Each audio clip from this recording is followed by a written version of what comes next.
कभी कभी हमारे भीतर से ऐसे आवाज़ आती है, कोई गाइडेंस आता है, लेकिन हमें पता कैसे चले कि ये सही हो रहा है या उसका हम लाइफ में अमल करें या ना करें? हमें कंफर्मेशन कहाँ से मिलेगा? नमस्कार। पहले तो हमारे भीतर की एक स्थिति को समझ ले कि मन जो है वो प्रॉब्लमेटिक है और मन हर बार टू डू और not to do, to be और नॉट टू बी, ये करना है ये नहीं करना है, सही है गलत है, उसी उलझन में रहता है। मन का मतलब यही है कि जो अशांत है उसे मन कहते हैं। मन एक इंस्ट्रूमेंट की तरह यूज करना चाहिए, मगर मन है न हमारे पर हावी हो गया है और मन हमारा मालिक हो गया है। तो मन से डिस्टेंस रखने का जो पूरा प्रयास है उसी को ध्यान कहते हैं। और मन से तभी हम मुक्त हो सकते हैं कि जब हम अमनी स्थिति में चले जाएं, बियॉन्ड माइंड चले जाएंगे, तो मन का इंस्ट्रूमेंट की तरह हम उपयोग कर सकेंगे।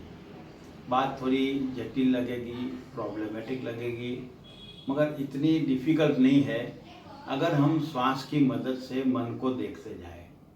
तो जितने श्वास फास्ट चलेगी उतना मन फास्ट चलेगा, तो जितनी श्वास शांत होगी उतना मन शांत होगा। इसके लिए शंकर भगवान ने श्वास की बहुत विधियों के बारे में बात किया है विज्ञान भैरव तंत्र में। इसके बाद भगवान बुद्ध ने उसमें से एक बात निकाली और उसे विपश्यना बताया और विपश्यना की बात कही।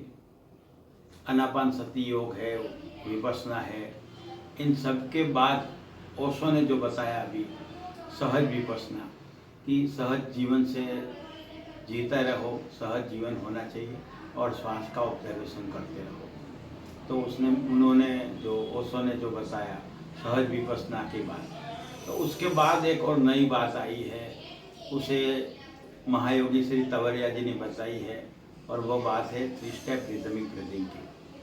तो उन्होंने कहा कि हम प्रयत्न करें तो हमारे भीतर जो श्वास चल रहा है वो असहज हो गया है, प्रयत्न करें तो वो श्वास सहज हो सकता है। सहज होने वाले श्वास की सिस्टम बताई उन्होंने, 3 स्टेप रिदमिक ब्रीदिंग, उसे 3SR भी कहते हैं। तो जैसे जैसे श्वास शांत होता जाएगा तो अपने भीतर जो परमात्मा धीरे आवाज़ में बोलता है, फुसफुसाता है, विस्परिंग होता है, विस्परिंग ऑफ गॉड, वो विस्परिंग हम सुन सकेंगे। और बार बार ये विस्परिंग तो होता है, उधर से तो सतत गाइडेंस मिलता ही रहता है।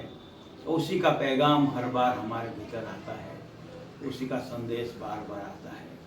तो हम दूसरे पैगंबरों, दूसरे साधु संतों, दूसरे शास्त्रों की सुनना चाहते हैं, मगर हमारे लिए थोड़ी बहुत इन्फॉर्मेशन मदद हो सकेगी।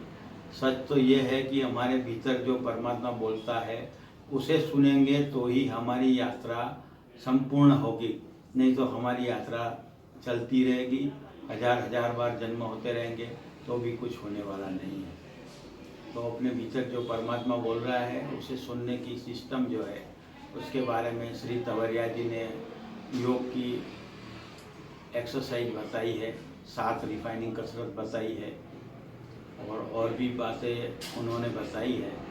तो उसे आप समझिए, उसके प्रयोग कीजिए, तो प्रयोग करने के बाद धीरे धीरे 3 स्टेप रिदम आपका एस्टैब्लिश होता जाएगा। तो धीरे धीरे 3 स्टेप ब्रीदिंग जैसे जैसे चलता रहेगा और ज़्यादा चलेगा, वैसे वैसे भीतर जो परमात्मा बोलता है वो ज़्यादा सुनाई देगा और उसका गाइडेंस होता है। उसको तवरिया जी कम्युनिकेशन कहते हैं, ओशो उसे कम्युनियन या सत्संग कहते हैं, दोनों बात एक ही है।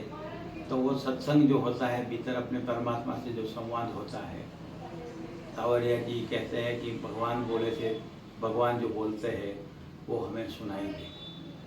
तो जैसे जैसे श्वास अपना शांत होता जाएगा, हमारे भीतर गहराई आएगी, चेतना जो बाहर उलझी रहती है, मन जो बार बार ड्रिफ्टिंग करता रहता है, वो मन शांत होगा धीरे धीरे।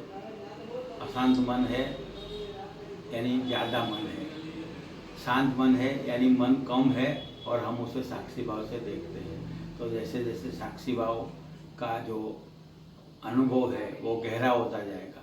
साक्षी तो प्रकट है, 24 आवर्स साक्षी प्रकट है, मगर उसके सामने, उसके आगे एक धुंध सी छा जाती है। एक धुंध ऐसी हो जाती है जो मन की है, वो धुम्मस की तरह, फॉग की तरह उसके मन की जो स्थिति है वो बनी रहती है, और बार बार हम कोशिश करते हैं, फिर वो धुम्मस छा जाता है। तो उसके लिए कपालभाति है, इस तरह की और योग की प्रक्रियाएं भी है, मगर सावरिया जी ने उनको 3 स्टेप रिदमिक ब्रीदिंग के साथ साथ रिफाइनिंग एक्सरसाइज में समा लिया है। ओशो ने उसे सक्रिय ध्यान, नाद ब्रह्म ध्यान में समा लिया है। तो दोनों की बात सही है, मगर वह तभी सच्ची बनेगी जब आप प्रयोग करेंगे, अपने जीवन में प्रयोग करेंगे तो ही उसका परिणाम आपको मिलेगा। अदरवाइज सारी बातें ऊपर ऊपर से जाएगी और धीरे धीरे अपने भीतर नॉलेज बढ़ेगा, ज्ञान बढ़ेगा, मगर जीवन कोरा का कोरा रहेगा, जीवन दुखी का दुखी रहेगा, और अपने भीतर कोई ज्ञान प्रकट नहीं होगा, अपने भीतर कोई समझ आएगी नहीं, और बाहर का जीवन ऐसे ही गलत ढंग से, गलत तरीके से हम जीते रहेंगे। तो सादी बात समझ लेने जैसी कि जैसे जैसे श्वास शांत होते जाए, वैसे वैसे हमारे भीतर आनंद, प्रेम और शांति बढ़ता जाएगा। और अपने को जो गाइडेंस मिलता है वो सुनने के लिए 3 स्टेप रिदमिक ब्रीदिंग जैसे जैसे बढ़ेगा, तो 24 आवर्स 3 स्टेप रिदमिक ब्रीदिंग हो जाए तो उसे समाधि कहते हैं। ज़्यादा समय वो चले तो ध्यान कहते हैं इसे। तो ध्यान धीरे धीरे धीरे बढ़ता जाए और 24 आवर्स उस स्थिति रहे, उसी को समाधि या एनलाइटनमेंट कहते हैं। तो मैं ये नहीं कहता हूँ कि एक ही दिन में सब होने वाला है, धीरे धीरे होगा, और धीरे धीरे प्रयास करते रहे तो ये हो सकता है। उसके लिए वेबसाइट है www.3stepbreath.com और दूसरी है www.3srb.org। 2 वेबसाइट है, उसमें से सीख सकते हैं। ओशो ने काफ़ी बातें बताई है, वो ओशो लिखोगे तो इसमें गूगल में बहुत सारी चीज़ें मिलेगी, आपको बहुत सारी इन्फॉर्मेशन मिलेगी, मगर सारी इन्फॉर्मेशन का एक ही रास्ता सच्चा है। सारी इन्फॉर्मेशन के लिए एक ही रास्ता सच्चा है, और वह रास्ता है प्रैक्टिकल वर्क। प्रैक्टिकल वर्क नहीं होगा और सिर्फ अच्छी सी बातें पढ़ लोगे, बहुत नॉलेज होगा या लोगों के भीतर, मगर प्रैक्टिकल वर्क नहीं है, इसके लिए जीवन में शांति नहीं है। इसलिए उनको भीतर से परमात्मा बोलता है, वो सुनाई नहीं देता। तो अपने भीतर अनिर्णयात्मकता की स्थिति है, टू बी और नॉट टू बी की, उसे दूर करने के लिए एक ही रास्ता है कि मन को साक्षी भाव से देखते रहो। और ये देखने का रास्ता है, प्राण ऊर्जा जैसे जैसे शुद्ध होती जाएगी, वैसे वैसे मन को हम देख पाएंगे और मन शांत होता जाएगा। और साक्षी भाव से ही रास्ता है, और साक्षी भाव के रास्ते तक, साक्षी भाव तक पहुंचने के लिए ब्रीदिंग रास्ता है। तो आशा रखता हूं कि आप इस तरह के प्रैक्टिकल वर्क करोगे तो कुछ होगा, और कुछ नहीं करोगे तो कुछ नहीं होगा, जीवन वैसा का वैसा रहेगा। और बहुत सारे लोगों के पास नॉलेज है, मगर नो यूज़, कोई मतलब नहीं उसका। आशा रखता हूँ प्रयास जारी रखेंगे।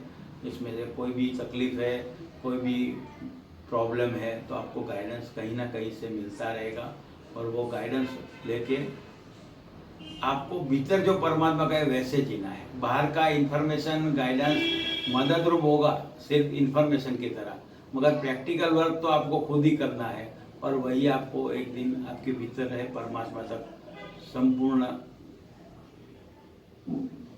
अवस्था में या पूर्ण स्थिति में ले जाएगा। उसे एनलाइटनमेंट कहते हैं, उसे समाधि कहते हैं, उसे निर्वाण कहते हैं।